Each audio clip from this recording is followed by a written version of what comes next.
Okay, let's be real for a second. Are you over fitness plans that feel like some sort of medieval torture? Maybe you've tried a plan where you pushed harder, ate less, and then wondered why you still didn't see results. Worse, you end up exhausted, cranky, and questioning if your body was actively plotting against you. Sound familiar? Let me just tell you, you're not broken and it's not your fault. Most fitness plans are setting you up to fail, and today I'm going to explain why. Hey, I'm Mel Dostromedios, founder of Vital Soul Coach, and I help busy people just like you create health, energy, and joy in a way that actually works for their life. Now, let's talk about why most fitness plans don't work and how a soul-focused approach can flip the script. But first, let me share a little bit about my own journey. I used to be all about the grind. I thought if I simply applied the principles of work hard, stay disciplined, and avoid bread, you'd get the result. I mean, I was a professional fitness competitor, a senior manager in the fitness industry, and my life was all about work harder, push through, and whatever you do, don't slow down. And you know what? For a while, it worked. For me and for my clients. Or so I thought.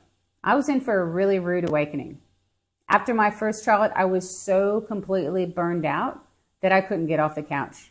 I had to just sit there as I watched my life go by. I felt completely helpless seeing my husband juggling our daughter and his really hectic work schedule. Turns out I had adrenal fatigue. My cortisol levels were so low, the doctor didn't know how I was still functioning. That was a huge wake-up call. I realized I had to rethink everything I thought I knew about health and fitness, and that led me on a journey of research, experimenting, learning, and unlearning a few things I'd been taught in my personal training qualification. So why do most fitness plans fail? Let's break this down into 3 big reasons. Number 1, they focus only on the physical. Most plans obsess over numbers, calories burned, weight lost, how many reps you can do before your arms fall off. But they never ask the bigger questions like, how are you feeling? Are you getting enough sleep? Is your life already so stressful that adding a strict workout plan is basically a recipe for burnout? Your body isn't just a machine. It's part of a bigger system. That includes your mind, your emotions, and your soul. If you ignore that, the plan is going to fall apart faster than one of those reality TV romances. Number 2, they ignore stress. Let's talk about stress for a second, specifically cortisol. Cortisol is your body's stress hormone. It's like your internal alarm system. We need it to get out of bed in the morning. A little bit of cortisol is great. It helps us deal with life, challenges, and even burn some fat for us when it's balanced. But here's the catch. When stress is high and chronic, whether it's from work, family drama, or an overly intense fitness plan, your cortisol goes into overdrive. Chronic high cortisol tells your body, hey, we're in a crisis. Store fat, especially around the belly, because who knows when we'll need it. And if you're already stressed out from life, piling on a go hard or go home fitness plan is just going to add insult to injury. Number 3, they skip the mindset work. Here's the part that no one talks about. The stories we tell ourselves about fitness. And I hear it all the time. Things like, I'm not athletic. I'll never stick to this. I'm not worth the time. Or, it's selfish to focus on my fitness. Now, if we don't tackle these beliefs, no amount of heavy squats and protein shakes is going to make that difference. True fitness has to start from the inside out, not the outside in. Otherwise, it's just another chore you're going to ditch when life gets hard, which, let's face it, is always. So what's the alternative? It's what I call soul-focused fitness. This isn't about punishment. It's about nourishment. So here's how it works. First, we start with stress mastery.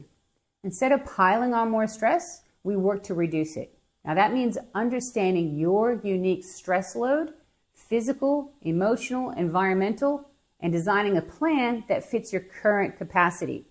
And sometimes that means scaling back so your body can heal and rebuild. And sometimes that means pushing you out of your comfort zone. Next, we build a movement and exercise plan you actually like. Movement doesn't have to mean suffering. Now, we all have a unique movement style that we can emotionally connect to and physically matches our goals. Some people are traditional movers. They like routine and structure. Some people are progressive movers, and they prefer more of a play approach to exercise. Of course, there's people like me, and so many, who like a little bit of both. Now, I'm not going to lie here. Strength training is key to longevity and vitality, but it doesn't have to be a chore. Finally, we focus on the whole picture. With the Vital Success framework, we integrate stress management, sleep, movement, nutrition, mindset, and joy into your plan. Now, these aren't just add-ons. They're the foundation of sustainable health. Because let's face it, if your plan doesn't have room for joy, or at least an occasional piece of chocolate, it's not going to last.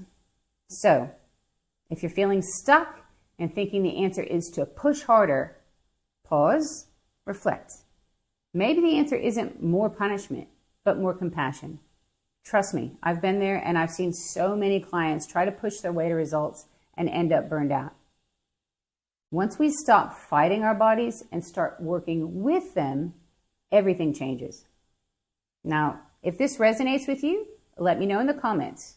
What's been your biggest struggle with traditional fitness plans? And if you're ready to explore a new way to approach health, one that feels good for your body and mind and soul, I'm working with 20 people on an 8-week cohort. So if you'd like to apply to be part of that, I'll put the link in the description. So thanks so much for watching, and keep moving.